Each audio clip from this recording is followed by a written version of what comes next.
Hello everybody and welcome to my Grand Finals Teambuilder video against the only type again, the Auckland Blastoise. He has a roster of Mew, Greninja, Vaporeon, Nidoking, Magneton, Cryogonal, Mega Altaria, Jirachi, Lycanroc Dusk, Blaziken, and Gourgeist. So this week we'll be bringing a team of Lopunny, Crocodile, Sylveon, Metagross, Jellicent, and Shaman. So first up is my Lopunny. It's an agility set meant to clean up late game to use and meant to use agility to outrun his Scarfers. Because there's definitely a lot of possible Scarfers he could bring. Possible Scarfers include Mew to hit it with psychic moves, Jirachi to hit it with psychic moves, Blaziken to hit it with a fighting move, or even Nidoking just because it's so powerful even when it's scarfed. So all of those are very possible Scarfers that he could bring. So having the ability to set up an agility and then outrun them late game could be critical.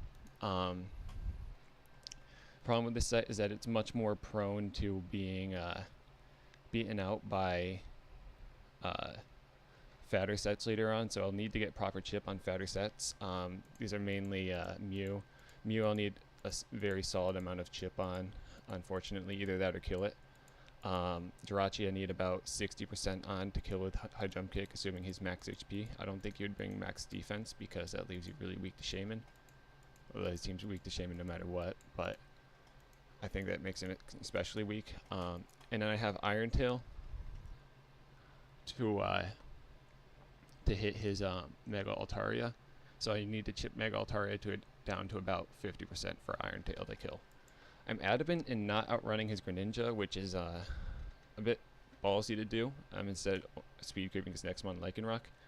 But I can always bluff outrunning his Greninja if I absolutely need to, and also, also there's not too many scenarios where I think I'll need to outrun his Greninja, although it's possible. So, yeah, it's my Lopunny, meant to clean up late game and outrun his Scarfers. I'll need a lot of chip to get this done, but I do have ways to do it. Originally, I had an Endure Flail quick attack set, which I thought was really cool, but I just don't have the balls to pull the trigger on it. But what's cool about that set is that late game it can beat his Fat and his Scarfers, assuming I can get the Endure off, because Flail against Mega Altaria is doing 70 if I get down to 1. Against Mew, it's doing max defense Mew, it's doing like 80. It's ridiculous. But I felt that I may not get the most reliable opportunities to set it up, and it leaves me in a scenario where it's difficult to revenge Lycanroc because I lack fighting move, and I needed quick attack to hit his Scarfers. Not his Scarfers, his priority users before they could hit me, like Vacuum Wave Blaziken, Greninja with Water Shuriken, things like that. But I don't have the balls to pull it on that set, unfortunately. But this set does pack a bit of power, but I do need to get a lot more chip than I would on that other set. However, I should have much more ample opportunity to set up. Or setup should be much easier. Much less complicated. Next is my Crocodile, and it's very good in this matchup, especially as a trapper. It's choice banded. Last time I brought Scarf, so that could be a bit of a mind game. I was waffling between Scarf and Band a bit, but I decided more on Band because he tends to not like to run max speed on his Pixie Pokemon, all his base 100 guys, like Mew and Jirachi. So I should be able to trap them, but if he does run max speed on them, then it's a little bit annoying. But Crocodile Bandit is a very good. Crunch nearly Oko's Mew. Pursuit, I'm pretty sure does. It outruns Nidoking, assuming he's not Scarf, which he very well could be. I can Pursuit Jirachi, and even if he stays in against a Pursuit, I get that chip that I need for my Lopunny to kill it with high jump kick. I can threaten out Lycanroc, and yeah, his ground switch-ins really are very limited. He either needs to just take very strong neutral earthquake that'll be coming his way with bulky physical walls like such as Mega Altaria and Mew, or possibly go to Cryo, which is very frail, and if I click anything besides earthquake, it's dead. So mainly his Mega Altaria is what I would be expecting to switch into it, and I have Iron Tail for that if I ever need to make that prediction, and that does like 70 to it, which is really good. So he has a lot of things that are very weak to Crocodile, and I think hitting it, or it can do a very good job trapping his psychic types if necessary. And its ground moves are very hard to switch into, especially if his team starts to get whittled. Also, late game, if I do discover that he's a Scarf Mew, possibly, and I don't have the Scarf Mew weakened enough to kill it with return, then I'm put in a scenario where he's in a 50-50 and he can actually click, he may not even recognize it, depending on what my Crocodile has done so far, but I can go into my Crocodile on a Scarf Mew hit and then trap him in. So Scarf Mew is a bit dangerous because of that, especially late game. Next up is my Sylveon. My Sylveon has a very good matchup this game against his whole team in general. He has a very hard time to kill, or very hard time switching, very hard time killing it.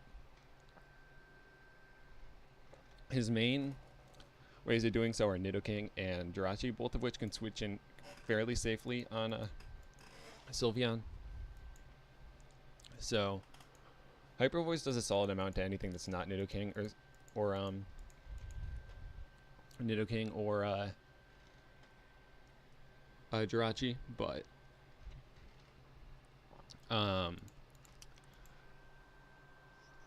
have solid switch-ins to both of them, especially Jirachi. I can bring in my Crocodile and possibly trap it. I also it offers a lot of offers wish support, which is really nice for my team, being able to wish into offensive threats and keep momentum up, such as Shaman, even Metagross, which I really appreciates it because it doesn't have reliable recovery. And I have Heal Bell just in case he wants to play a status war or Jirachi starts haxing members of my team. This is my main check to Gren, and it walls, and it also helped with Cryo. You can wall Lycanroc and Blaziken to some extent, assuming they aren't setup variants. It's just hard to kill in general for him. I am expecting Gunk Shot on his Gren if he does ring it though to hit my Sylveon, so I do have ways around that. But yeah, that's the Sylveon. Next up is my Metagross. I was debating a lot between going with Shukaberry and Air Balloon. Ultimately, I decided on Shukaberry because I don't like the fact that he may... Because I wanted to bring this Metagross in on his Nidoking and have it be a free switch-in once, and possibly allow me to even set up rocks. But it with an Air Balloon, if he clicks Ice Beam against any given thing, then it pops. Or if he clicks anything besides Earth Power, his stabs really, then it's not as effective. And although I think there's a lot of scenarios where he really would be not inclined to click anything but those, I really just didn't want to risk it. I think Shook is a hair more reliable. It can also possibly help me with a Mega Altaria setup. So I have rocks on this. I'm hoping to get rocks up this game. I should be able to against this Nidoking. I have Zen Headbutt. This Oko's, with my investment, it almost always Oko's Nidoking. If he invests a bit of HP because he creeps or something, then it may not, but if he's no HP, it should Oko every time. Earthquake is a good mid-ground to hit Jirachi, which may be a common switch-in. It also hits his Nidoking, and it hits his Lycanroc. So it gives me a move to hit all of those pretty hard that I couldn't otherwise. And then Bullet Punch is really good in this matchup. For hitting Cryogonal very hard because it has terrible defense. Hitting Mega Altaria if it wants to set up. Hitting Lycanroc. Pretty much just anything that gets weakened. But those three in specific are really nice to use a Bullet Punch against. So yeah, that's the Metagross. I have a solid amount of Spidef so that I can take the Earth Powers better from Nidoking, and I can take ice moves better from Cryogonal. Next is my Jellicent, which is very annoying for his team to deal with because he really doesn't have anything super solid to break it. I'm running dual status on it this week, and the reason is I want this to be a lure for his Greninja in a way where his Greninja, if it comes in, I can go to this if I'm expecting him to click something besides a dark move, because it's maybe not intelligent play to go into Jellicent unless I have Cobra Berry. But if I bring in Jellicent, then and he tries to Dark Pulse me or Night Slash me, depending on whether he wants to go physical, because physical is pretty smart to hit Sylveon harder with Gunk Shot. I can eat up his Dark move, hit him with the Will-O-Wisp, and once Gren is Wisped, Sylveon doesn't have the issue of Gunk Shot anymore. So that's why I have Cobra Berry. But it also helps my Jellicent deal better with Blaziken, because my team does not switch very well into Blaziken. Besides that, like Crook is probably the best switch in, and that's not a good switch in. I got I really don't have a fire resist besides this, and since it gets knockoff, it's really nice to have something to help with that. I have Will-O-Wisp to burn the Gren and possibly burn Jirachi as well. Toxic to hit the Mew, because Mew can be really annoying, and so putting it on a timer is nice. Hopefully he's not Substitute, but I feel like Mew has serious 4 moveset syndrome, because if he wants to be Substitute, then that means he's not. That means he's either, he has to have 2 moves, because he needs Psychic, then he also needs something to hit my Crocodile and my Metagross, which probably means it has to have a fighting move. And so, like, it really starts to limit his moves if he does put on Substitute, which he very well could do. But I really don't think there's any one given Mew set that beats me too hard, and Toxic is a good way to put on a timer. Surf is just a general good move. I can hit Nidoking with it, Lycanroc and Blaziken, all of which don't appreciate it. This is probably my main switch into Nidoking, because it's really the only thing that can wall it, unless he has an electric move, in which case I'm in tougher luck. But he can only really break my Jellicent if he's a what's his face, Life Orb set. If he's Choice Scarf, then my Jellicent really doesn't have to worry about it. So I'll have to scout around. But if he is Life Orb, then he is a bit hard to deal with. I could possibly go into Crook on a Thunderbolt and put him in a bad scenario. Yeah, that's a Jellicent. It's very hard for him to kill. He can kind of just come in over and over and over again and just not die. Lastly is my Shaman, and my Shaman destroys his team. It's very hard for him to deal with Shaman. It's mainly because Seed Flare. Seed Flare against his team, it's super effective on a very large amount. He's got Magneton to resist it, which does not appreciate taking an Earth Power the next turn, and it's always going to die to that Earth Power. And if it's Scarfer wants to outrun me, there's really nothing it can kill me with. He's got Altaria. If Altaria has taken some previous chip, Dazzling Gleam will kill, or if I get the drop, Dazzling Gleam kills no matter what. Jirachi comes in, but it does not appreciate an Earth Power, and if I get a drop, depending on how much chip it has, it could also just drop. So Shaman's very hard for his team to switch into and deal with, especially if I have, especially if I get drops on him.